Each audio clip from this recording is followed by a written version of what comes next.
Good morning, USC. I'm Jordan Veener. And I'm Anna King, and welcome to this week's edition of Midday Mashup. Later, Jenna Allen is here to talk about the big service event project coming up in April here at USC. Uber Eats will make its way to Columbia starting on March 22nd. The food delivery service provided by Uber already has more than 70 Columbia area restaurants signed up. To use the delivery service, all you have to do is download the free app and make an account.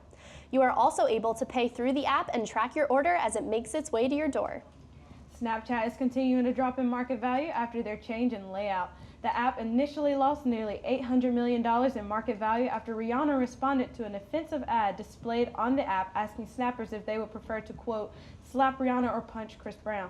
The singer took to Twitter to address the ad, stating Snapchat spent money to animate something that would intentionally bring shame to domestic violence victims and make a joke of it.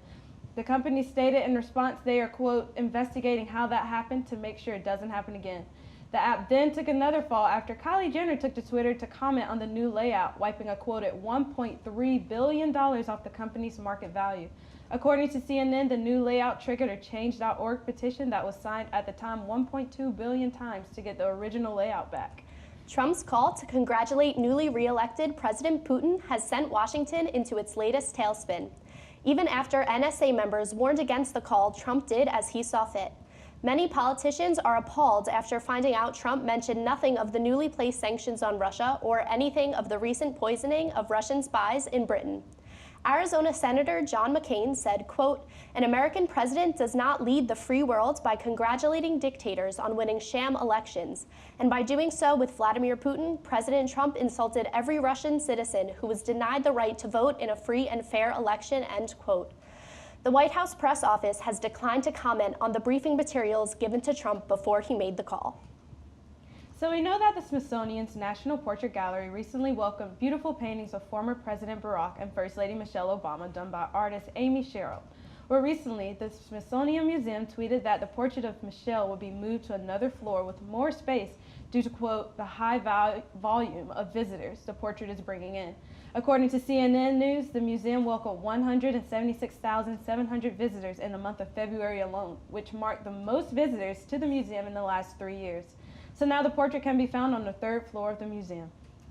After the break, we have Samantha Custer with the forecast and Justin Lindler with sports.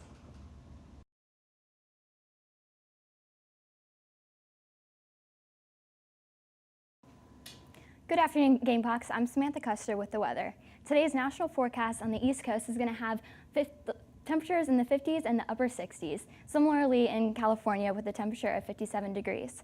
In the Northwest, it'll be just below freezing point, so make sure to wear your winter gear. Today in Columbia, we will have temperatures of 64 degrees, and later on tonight it'll be a little chillier with some light winds, so make sure to bring a jacket. Later this weekend, it'll be 67 degrees with only a 20% chance of rain. That's it for the weather. After the break, we'll have Justin Lindler with sports.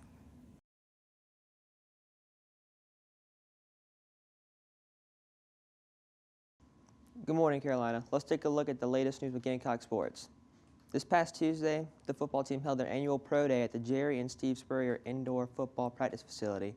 12 players were evaluated, including the 4 Gamecocks who participated in the NFL Combine in Indianapolis.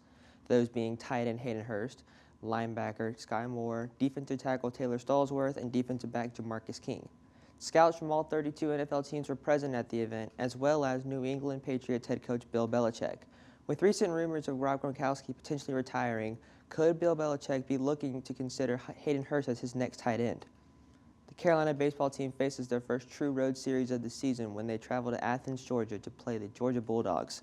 The Gamecocks have lost 3 of their last 4 games from the likes of the Citadel Bulldogs this past Tuesday night and defending national champions Florida Gators this last weekend.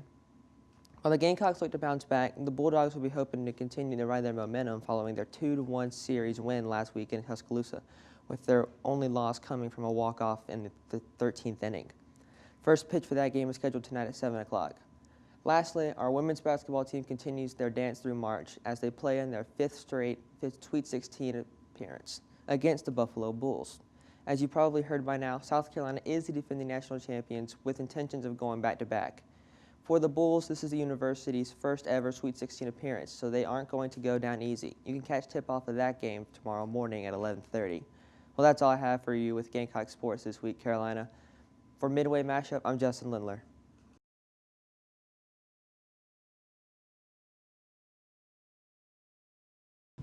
Welcome back to this week's edition of Midday Mashup. I'm here with Secretary of Environmental Affairs, Jenna Allen. So Jenna, can you tell me about the big event that's coming up on campus? Yeah, so we're really excited. We're bringing the big event to USC for the first time. It started at Texas A&M in the 1980s as a way for them to give back to their community, and we really just wanted to see it take off here at USC.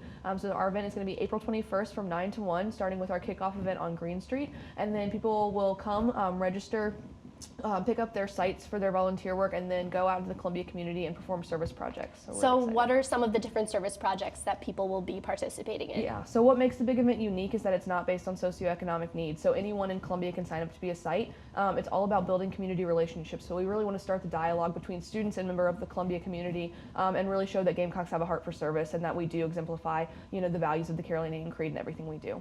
So why did student government think that it was so important to bring this event here to USC and that students participate? Yeah, so it's been really fun. We've been working with Sustainable Carolina really hard on this event, but we think it's a really great year just because there have been so many examples of negative behavior that have gone viral and been in the media, and we want to show that the USC student body is not represented by the acts of a few, and that we really do value Columbia and our community members and want to continue that dialogue and build those relationships more.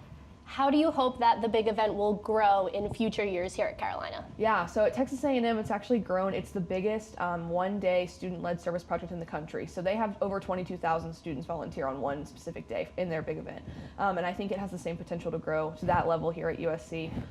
We've seen Dance Marathon, flip $1 million and do amazing things for the kids. And I think that this is another great opportunity for USC to break boundaries and, show what USC is all about. Sounds great. So if you want to be on a team for the big event, the link to sign up is in the description. That's all we have for this week. Make sure to tune in to next week's edition. For Midday Mashup, I'm Jordan Beener.